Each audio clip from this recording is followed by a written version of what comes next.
their interest and kind of their good feeling from the work that us young people are doing is inspiring, and I think that generally moves all of us. And I think that should move also our older leaders, right? The fact that people are acknowledging us and being inspired by the work we do and also benefiting from the work we do, right? Like I said, we're not incumbent, politicians right now. We're not in huge positions of powers. We're, local people who do work in our own communities, but that end up having a global impact. Autumn, they're talking about climate change. There's, of course, broad public support for action, but as Greta was saying earlier, nothing's happening with emissions. What, if not this, the work you're doing and that others around the world are doing to bring attention to this, what will it take to actually, do you think, see change in the numbers?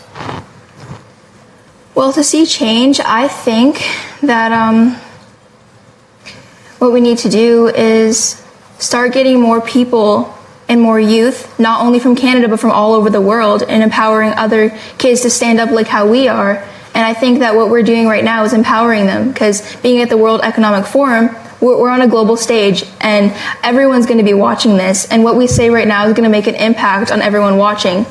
And so, like, even for me, people are awarding me for, oh, you're doing such a great job, but I don't want your awards. If you're going to award me with helping me find solutions, award me with helping me make change.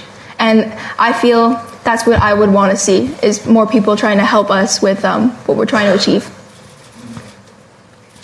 Do you have questions for each other? Salvador, anything you want to ask others on the panel?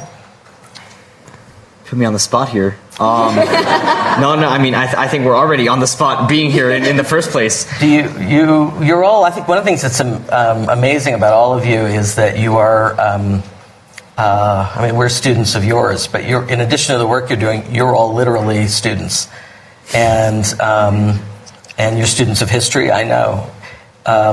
Do you see, when you read about, study past youth movements over the decades, is this moment different? Do you think there's something different happening, or are you part of a multi-generational pattern of youth activism? No, I think that this is a particularly strong time in history, right? I think that there's never been with all the history books that we've read and all that, there's never been a time when youth movements have catalyzed so much and have gotten so much attention. I mean, at the turn of the century, the internet wasn't even that big, but now we have all this outreach and all this kind of exposure, right? And I think that 20 years ago, it was inconceivable for people our age to be at such a stage here. But I think it's never before seen. It's unprecedented, I would say, right? And I think that it's a sign of the times, right? I think that it's really important to acknowledge, the fact that things are changing, right? And I feel like it's also the urgency of the issues, climate issues, health issues, right? Political issues. I think that, the more exposure we get and as more time passes, we see how, older people and our leaders see how we have perspectives to share, right? And how we could even, I would go as far as say that we could even mentor our leaders in a lot of ways, right? Yeah. There's a lot of things that are being done in ways that shouldn't be done, right? And I think we have great perspectives to share on that. Just to add on to what he's actually said, I like that he's mentioned how we have access to all these different devices and platforms to actually express ourselves and, just raise awareness on whatever we want to raise awareness on. But then in contrast with what used to happen, I'm from Africa, I'm Zambian, and so I see many young people, of course. We have so many young people, brilliant ideas, and, they can articulate the problem for you. Like A to Z, they will tell you the problem. And I don't think it's just a Zambian thing. I think it's generally everywhere. People can easily identify what the problem is, and then sort of acting and bringing out the solution is where many people are, that's where the platform comes in. And I think with the knowledge and exposure that we have right now, it's good for this generation, because away from just looking at what the problem is, we have people that we could use as inspirations that we could match out to, and we could say, okay, they did this, then we can do this. But then it's also easier to identify what the solution is, because we can look at best practices from before and then just bring that and integrate it into our fights. So that's something that we really need to do. But then I feel as though right now Gen Z is a very active, very loud, and it's very powerful. But then to an extent, sometimes it's not as daring as we would wish for everyone else to be. Like this current generation, of course, we do have exceptionals. We do have exceptions rather. But then like right now, I feel as though we could be a bit more louder. We could be a bit more on the ground. But then it's social media. Let's tweet. Let's do this, and it's very powerful, of course. But then I feel as though our collaborative efforts could be more. We could be more on the scene if we came together and used platforms such as strikes, for instance, and all that. And if we could see that going on around the world and not just in particular places, then I feel it would be more powerful. And that's something I think the past generation did a little better than us. Being more involved on the ground than other just, following up and everything else is something that we lack. But I feel as though we have diverse knowledge, we have people who can articulate issues and everything else, but then we just need more actors on the ground to just step up and say, we'll do this, and we're daring enough to actually foster the change that we want to see. So there's a power in social media, but also a danger that we're staring at our phones instead of instead of being on the ground. Yes, right. So that's something we need to. So we've talked about politics, we've talked about business, we've talked about youth. We haven't talked about media. And you're all covered by people like me all the time. What can the media? What are we doing wrong? I guess. What could we do better? Maybe a better way to put it. Autumn, you have thoughts on the role of the media in amplifying your work or these issues that would anybody have experience, positive or negative, with people like me? Well, I think media is a really big part of the work we do because a lot of it is online. And I just think that when it comes to people that are, I just want to say this one thing is like, if you have negative things to say online to us, just don't even try and do that. Like, it's so wrong, and we're just trying to do good things. And if you have negative comments about it, just please don't try and say this to us, because we're just trying to do good things. And that's the thing, is that there's always going to be negative people and positive people online, and we're really just trying to maybe even change the minds of the people that think negatively about the things we do. So yeah, I just think that media does have a really big impact on what we do.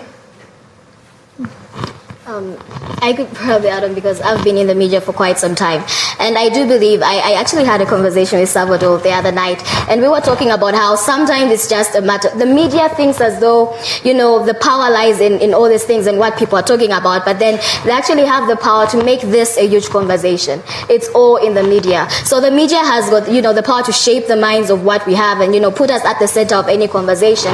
But then it's just sometimes people don't necessarily find interest in such issues. It's 1 or 2 days, there's gonna be the World Economic Forum, and then afterwards it's like no one wants to follow up the story or anything like that. And mostly it's the juicy stuff, like an argument between a politician and a young activist, and this and that, and it's all negatives, and sort of brings people to a point where sometimes the situation is not even as bad as it looks, but because the media exaggerates it, it makes it harder. So I really think the media can be very supportive in amplifying the voices and works of different young people in different communities and societies. It will be really good, because then it also starts reshaping the minds of people to realize that young people are powerful enough to do it, and they can also find ways to support us. And then secondly, the media should just be heavily involved in bringing hope, because sometimes that's all that we need. I love a quote that I heard last night, and he was talking about everything we do with hope. And so if the media has that much power to bring hope and entice hope in everyone for us to actually be part of the solution, then that would be a great thing. And the media is really just, it's considered the fourth estate of government. That's how powerful it is. It's a tool that can foster any agenda. With the media, we can do so much. And so I believe the media is very powerful and very instrumental in our work. All it has to do is just realize that they are the ones who determine how big this goes. And so if they could amplify the works and, the stuff we're doing, the young people, such forums as well, and just educate and enlighten the society, then we'll do a lot more. Great. I'm just looking over fabulous questions from the audience. Here's one.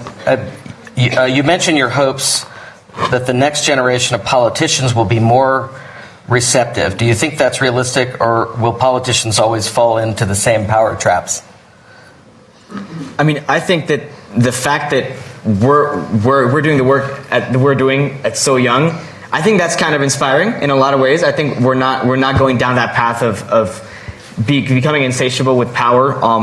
I think that in a lot of ways, I mean, I'd like to assume that our politicians right now will see the tide shifting, will see the work we're doing, and will allow us to have, 7 generations ahead of youth, right? I'd like to think that, right? But at the same time, that requires change, and that requires people, like you said, to be receptive. And I think that people need to stop thinking, about political parties, about left, right, whether this benefits me or not, whether this makes me money or not. I think people need to start thinking about how we can make the world a better place for everyone, right? Seeing ourselves instead of through our borders as citizens of the world, right? We can't live in a divided world, right? We're all living on the same planet. And, if we mess it up, that's the end game. Go ahead. I would just like to answer, do you think that is realistic, or they fall into the same power traps? I do think it's very realistic, and like he mentioned, there's so much that we can look forward to, and there's a lot of hope that we can actually step into, but then this will need a lot of investment, and it will need a lot of mentorship, like we mentioned earlier on. And honestly, I do have a lot of hope for the future heads of states and the future, leaders in political areas and all those things. But then I really think it is realistic, but it also depends on how much we decide to invest in us now for later on. There are a lot of questions here about how you deal with negativity, which, I think, Autumn, you mentioned. And I would love, maybe each of you could just say a word about, we've talked a lot about the inspiration and hope you're bringing to others, but obviously there's a flip side to that. And what can we all learn from all of you about how you deal with the haters? Well, for me, me and my mom do get a lot of negativity, and what we do is we just ignore it, because that's their own opinion. And it's not really our problem, because what we're trying to do is positive, and we're all trying to do is positive. So I just think that ignoring is probably just the best way to go. Greta? I would like to say something that I think people need to know more than how I deal with haters.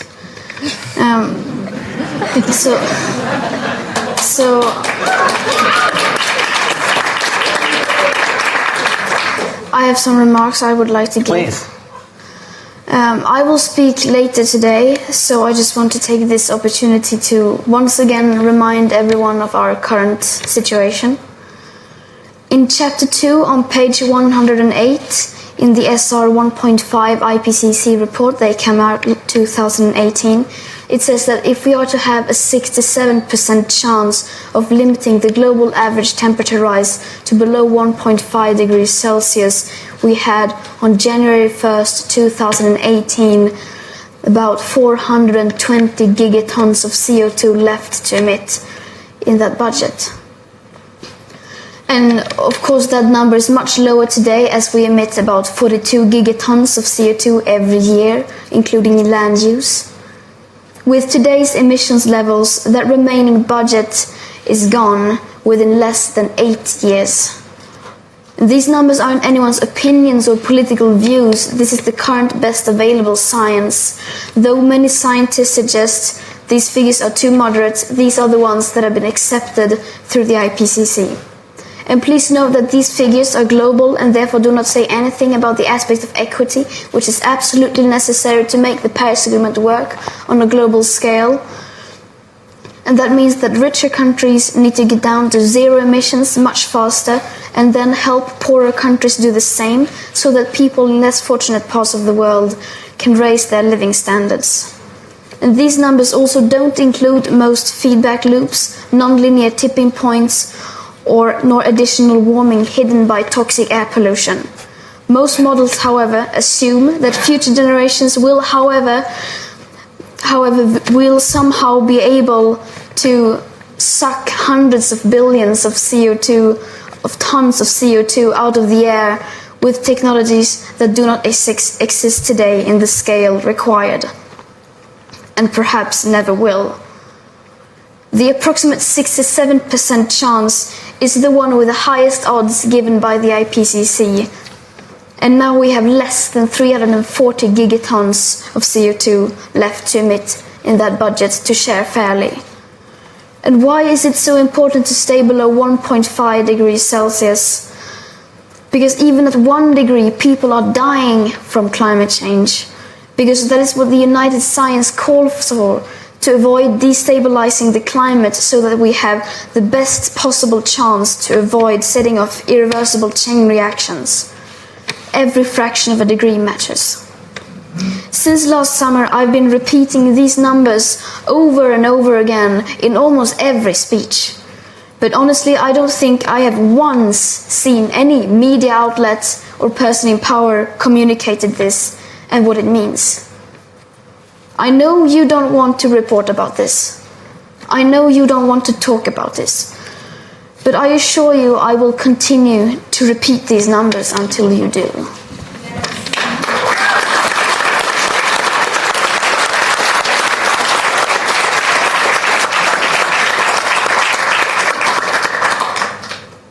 We have 3 or 4 minutes left, and I'd like to give everybody on the panel a chance to kind of deliver a message to the people collected here in Davos. What's your message that you'd like to leave with all of us? My message would basically just be, like we've been mentioning, it's basically investing and involving young people in all these decision-making processes. But then for every individual here, what I would really like all of us to go back home with is the idea and the realization that the power that we're trying to speak to, the truth and the power that we're trying to speak here is not going to happen just because we have powerful individuals in the room. It's not going to take place, and the change we want to shape is not going to happen just because we're raising these issues. But it's going to happen when we imagine the change and then ask ourselves, what can we do about it? Who are we going to put pressure on? Who are we going to organize? How we mobilize it back home? And that's something I'm really going to carry home. But I urge everyone in here, it's not about being young or old. It's of course important that each of us realize what our strengths and weaknesses are, but then just ask yourself this one question: how will you be part of the change that we're trying to see? Thank you. That was wonderful. I think that just because we're on the stage, our age, just because we're all teenagers, doesn't mean that we don't have the maturity, the knowledge, or the drive to take action and impart positive change in the world we live in. Right? I think that our examples are very important for inspiration, for not only for our youth but for our leaders that we have right now. The fact that we've been able to do amazing work at our young age is already a precedent establishing that for future generations we'll only get younger and we'll do more change. The younger we get. I think that the media has an extremely important role to play. I think that our stories are very inspiring. I think that our stories are important not only just to share, to inspire others, but I think to make sure that people are being aware of what's happening around the world. I think that the media is a lot of times covers things that are pretty inconsequential. I think that these are and I don't mean to offend anyone, but I mean these are positive stories that are really important to share. And I think that a lot of times we get stuck in a lot of talk, but I think that it's really important to get the positive stories out there, the inspiring stories out there, and I think that it's important to drive more youth to take more action around the world. And I think that this is definitely a medium that could be very helpful for that. Autumn? Well, I would just like to say something is that even the fact that us youth have to be up here trying to create awareness and make change, I feel is almost kind of wrong, and we shouldn't be having to do this. And then the other thing I want to say is that my auntie Josephine always had a little quote. She used to say, if you had an idea or a way you could, an idea, she'd always just say, just do it. So I just want to say that if you have an idea or a solution or a way you can help us, just do it. So. That seems like a terrific place to wrap it up. I want to thank all of you for the work you're doing, for the inspiration you bring to so many of us, for the advice and reverse mentorship, as we were talking about before. I learned a lot, and I'm sure everybody in the audience did, so thank you.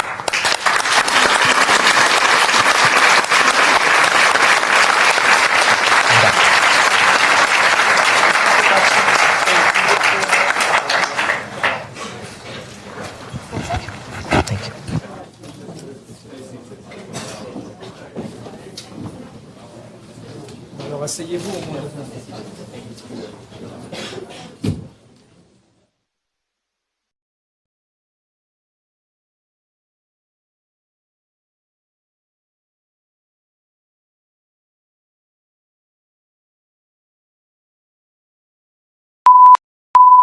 This is the primary audio circuit for the Reuters live service.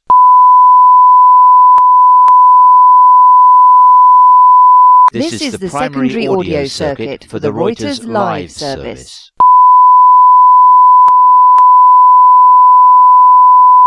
This is the primary audio circuit for the Reuters live service.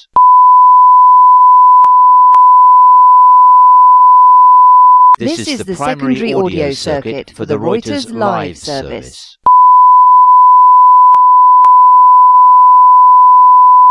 This is the primary audio circuit for the Reuters live service.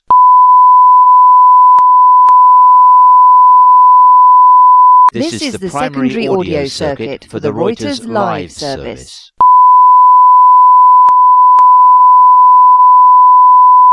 This is the primary audio circuit for the Reuters live service.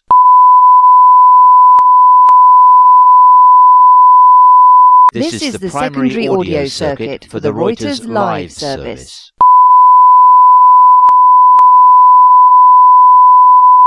This is the primary audio circuit for the Reuters live service.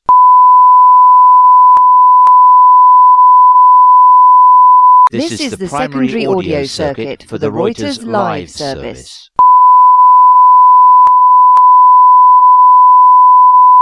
This is the primary audio circuit for the Reuters live service.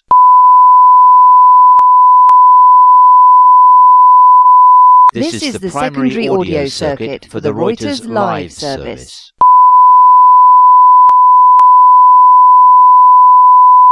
This is the primary audio circuit for the Reuters live service.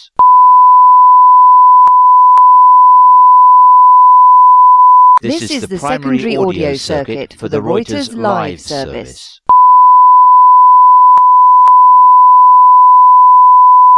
This is the primary audio circuit for the Reuters live service.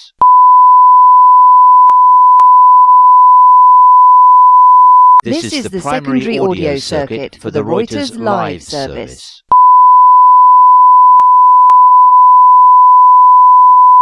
This is the primary audio circuit for the Reuters live service.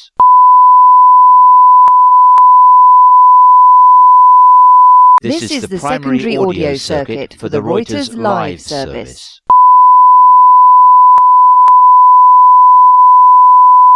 This is the primary audio circuit for the Reuters live service.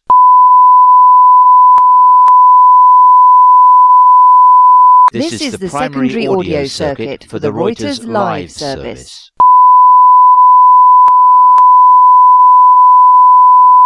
This is the primary audio circuit for the Reuters live service.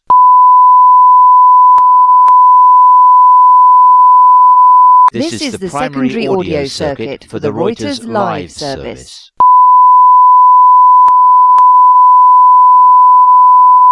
This is the primary audio circuit for the Reuters live service.